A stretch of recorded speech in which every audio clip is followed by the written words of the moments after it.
네, 노무사 민사소송법입니다. 노무사에서는 민사소송법이 선택 과목이고 그 경영조직론, 노동경제학, 민사소송법 이렇게 세 가지 중에 선택 과목이고 보통 그 경영조직론을 많이 하죠. 그리고 배점은 총 100점이고 문제 1번 사례 문제 20점, 30점을 해가지고 50점으로 구성했고 그 다음에 약술 50점, 사례 50점, 약술 50점 이렇게 해가지고 구성을 했네요. 문제 1번부터 풀어보겠습니다. 갑은 을에 대해 1억 원의 대여금을 청구하는 소를 제기했고 원금 이외 이자나 지연소 내금은 고려하지 않는다. 다음 물음에 답하시오. 각 물음은 독립적이고 문제에서 제시되지 아니한 사항은 적법한 것으로 본다. 논점 외에 쓸데없는 거 따지지 말라 이거죠. 50점. 문제 1번이 20점이고 여기 10점 더 높네요. 좀 더 쓸 게 많은가 봐요. 원고 갑은 제1심 소송 계속 중에 피고 을의 원고 갑에 대한 1억 원의 대여금 채무 전액에 대해서 연대보증인이 나오죠. 병. 연대보증한 병에 대해서 예비적 피고로 추가하였다. 피고 추가. 이러한 예비적 피고의 추가가 적법한지 설명하시오. 을과의 소송 중에 병의 피고 추가가 가능하냐. 일단 정답부터 말하면 불가능하죠. 부적법하죠. 그래서 피고 추가를 만약 신청하면 적법하지 않기 때문에 각하가 되겠죠. 그래서 예비적 피고는 추가할 수 없다. 자, 일단은 예비적 피고에 대한 그 규정은 일단 민사소송법 70조죠. 예비적 선택적 공동소송 예비적 피고로 추가했다는 거는 주의적 청구에 대해서 여기 이제 이 피고 을이 여기서 지금 주채무자죠. 주채무자가 지금 주의적 피고로 된 거죠. 주채무자라고 해서 주의적 피고로 되는 건 아닙니다. 원고가 누구를 지정하느냐에 따라서 그 지정된 사람이 주의적 피고가 되는 거고 나머지 예비적으로 청구한 사람이 예비적 피고가 되는 거예요. 이를테면 연대 보증인을 주채무자로 해서 주의적 청구를 하고 주채무자인 피고 을을 예비적 피고로 추가하면 피고 을이 예비적 피고가 되는 겁니다. 연대 보증한 병이 주의적 피고가 되는 거고 그러니까 주채무자와 연대 보증인이 있는데 이게 반드시 주채무자는 주의적 피고가 되는 거고 연대 보증인은 예비적 피고가 되는 거고 이런 게 아니고 그거는 원고가 선택하기 나름이다. 여튼 지금 원고는 피고 을에 대해서 여기선 을하고 병이 지금 병이 을에 대해서 연대 보증을 한 연대 보증인이기 때문에 을이 주채무자죠. 갑에 대해서 갑이 채권자고 돈을 빌려준 갑이 지금 주채무자 을에 대해서 이미 소를 제기를 하고 그 다음에 소송 계속 중인데 지금 주채무자하고 소를 하고 있는 중인데 당연히 이 사람이 주의적 피고가 되는 거죠. 여기에 대해서 이 사람을 예비적 피고로 해가지고 추가를 하겠다. 이게 가능하냐? 민사소송법적으로 현실 소송 실무에서 가능하냐라는 걸 묻는 거죠. 그래서 가능하지 않고 안 된다. 왜 안 되냐면 민사소송법 70조에 보면 예비적 선택적 소송에 대해서 이런 규정이 있는데 이렇게 예비적 소송을 하려면 처음부터 주의적 예비적 소송으로 하든지 아니면 나중에 이런 식으로 소송을 일단 걸어놓고 주의적 피고만 걸어놓고 예비적을 추구할 수도 있겠죠. 어느 경우는 간에 이런 식으로 예비적 그 청구를 하려면은 주의적 청구와 그러니까 주의적 피고와 예비적 피고 간에 여기서는 그 다른 공동소송인 간에 그 청구가 법률상 양립할 수 없어야 된다. 원고가 피고에 대한 주의적 피고에 대한 청구와 원고가 예비적 피고에 대한 청구가 법률상 양립할 수 없어야 된다. 그래야 이게 추가를 하든지 아니면 애초부터 피고 을을 주의적 피고로 연대보증인 병을 예비적 피고로 이렇게 해서 한 번에 소를 제기할 수도 있죠. 주의적 예비적 소송으로 그렇게 하든지 아니면 나중에 이렇게 추가를 하든지 간에 이 예비적 소송을 하려면은 주의적 예비적 소송을 할 거면은 양립할 수 없는 이런 게 성립을 돼야 된다. 그러면 지금 여기서 피고 을과 연대 보증인 병이 양립할 수 없는 관계냐? 아니다 이거죠. 우리 판례와 법조문에 따르면은 양립할 수 없는 관계가 아니기 때문에 그래서 예비적 피고로 추가할 수도 없고 애초에 원고 갑이 그러면 처음부터 소를 제기할 때 피고 을에게 소를 제기할 때 그러면 병을 같이 해가지고 예비적 피고로 해는 건 되냐? 그것도 안 되죠 당연히. 그래서 이제 그 같이 이제 논점과 같이 해서 하는 거고 여튼 70조 규정상 그렇게 된다. 70조 규정이 이렇게 만약 법률상 양립할 수 없는 경우면은 이때는 68조를 준용해가지고 여기 준용하라고 나와 있죠. 준용해가지고 68조 이거 두 개다 이거는 뭐 암기를 해야 되는 게 아니라 그냥 암기가 자동으로 되는 조문 중 하나죠. 민사소송법 조문 중에 필수적 공동소송이 추가에 의거해가지고 1심 변론 종결 전까지 지금 소송 계속 중이니까 아직 변론 종결 전이죠.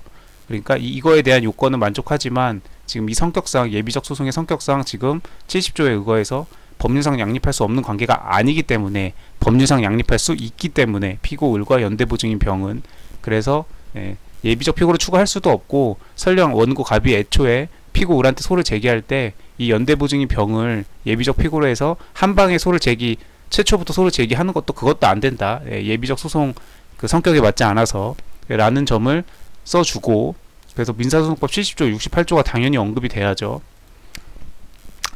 자, 그 다음에 이 법률상 양립할 수 없다는 거. 자, 이거는 조문 누구나 다 보고 뺏길 수 있죠. 자, 근데 이 법률상 양립할 수 없다는 게 정확히 무슨 뜻이냐. 이거는 판례가 있죠. 네, 그래서 2007년도 이 판례를 보면 민사소송법 70조 1항에 있어서 예비적 청구 70조 법률상 양립할 수 없다는 것은 동일한 이렇게 해가지고 모두 인용될 수 없는 관계에 있는 경우나 자, 민사소송법 공부하면서 최소한 한 4-5번은 봤던 판례일 겁니다. 네. 4-5번은 봤던 판례일 거예요. 사례집이나 이런 거 보면서. 네. 근데 이제 이거를 답안지에다가 네, 쓰기는 만만치 않죠. 이걸 그대로 쓰기는 너무 힘들고 네. 아마 이제 뭐 그 나름대로 이 판례가 나왔을 걸 대비해가지고 이 판례를 암기를 하고 공부를 했다면 쓰는 연습을 해봤다면 뭐 어느 정도 쓸 수 있겠죠. 여튼 이 20점이나 되는 분량은 사실 뭐 이 피고 을과 연대보증인 병이 이 양립할 수 없는 관계가 아니기 때문에 예비적 피고 추가 안 된다. 필수적 공동소송 관계가 아니어서 추가 안 된다. 결론은 간단해요. 결론은 간단하지만 그 20점 분량을 채우려면 네, 이런 것들을 판례를 적어줘야 된다는 얘기죠. 네. 반대의 결과가 되는 경우로서 이렇게 해서 실체법적으로나 소송법적으로나 양립할 수 없는 경우를 말한다. 그래서 이거는 되게 객관식 빈출 지문이죠. 네, 민사소송법 객관식 문제들 보면은 네, 뭐 변호사든 법원직 9급이든 민사소송법이 객관식으로 있는 시험이 별로 없죠. 형법 형사소송법은 되게 많은데 객관식으로 나오는 시험이 뭐 경찰 쪽이나 뭐 국가직 시험이나 이렇게 해서 많은데 민사소송법은 변호사 시험하고 법원 9급 시험 네. 그나마 이제 법원 사무관 시험은 이제 올해 마지막으로 없어졌고 이렇게 민사소송법은 객관식 시험이 참 드문데 여튼 객관식 빈출입니다. 이런 것들은. 그래서 이 판례를 이제 그 답안에다가 얼마나 쓸 수 있었냐 법률상 양립할 수 없다는 거에 대해서 그냥 이렇게 조문만 띡 쓰고 법률상 양립할 수 있는 관계다 없는 관계다 결론만 딱 내리고 적법하다 안 적법하다 이렇게 쓴 답안과 법률상 양립할 수 없다는 거에 대해서 항상 조문이 나오면 그 조문 중에 용어의 해석이 필요한 부분은 반드시 판례가 있죠. 이것도 당연히 판례가 있고 양립할 수 없다는 거에 대해서 요 정도 딱 적당한 분량이죠. 20점으로 쓰기에. 네. 그래서 요 정도 요 판례를 적는 게 포인트였다. 득점 포인트였다. 이렇게 실제법적으로도 양립할 수 없는 게 뿐만 아니라 소송법상으로도 양립할 수 없는 경우를 포함한다. 예, 객관식 빈출 지문이고 분명 다 한 번, 뭐 3번, 4번 이상 다 봤던 판례일 거지만 이거를 기억해내고 답안에다 현출하는 거는 이제 별개의 문제다라는 거. 이걸 꼭 써주는 게 묻는 거였고 다만 이제 이 판례에서는 이제 이건 이제 일반론이니까 이걸 써주는 거였고 뭐 이거는 쓸 필요 없죠. 이거는 이 판례에서 이제 문제가 됐던 사안인데 여기서는 그 법인 또는 비법인 당사자의 대표자 또는 구성원의 지위에 관한 확인 소송에서 대표자 또는 구성원 개인뿐만 아니라 그가 소속된 단체를 공동 피고로 하여 소가 제기된 경우에 있어서 누가 피고 적격을 가지는 데에 대해서 어느 한쪽은 적법하고 어느 한쪽은 부적법해지고 이렇게 법률상 양립할 수 없는 관계에 있다. 양립할 수 없는. 그래서 예비적 청구가 된다 이거죠. 결론은. 예. 그래서 민사소송법 70조 이거의 요건인 이거에 해당한다. 그래서 아파트 입주자 대표회의랑 구성원 개인을 피고로 했다가 제기한 동대표 지위 부존재 확인 소유에서 이거를 그 입주자 대표회의 구성원 개인으로 하는 게 맞나? 이제 이 개인이라는 건 아마도 입주자 대표회의 아마 그 동대표 지위니까 입주자 대표회의 그 장 있을 거 아니에요. 예. 그 입주자 대표회의 장을 이제 그 피고로 삼아서 이제 제기했다가 이게 입주자 대표회의 장이 아니고 입주자 대표회의 자체를 피고로 해야 되는 건가? 이렇게 해가지고 이 입주자 대표회의를 피고로 추가하는 거였죠.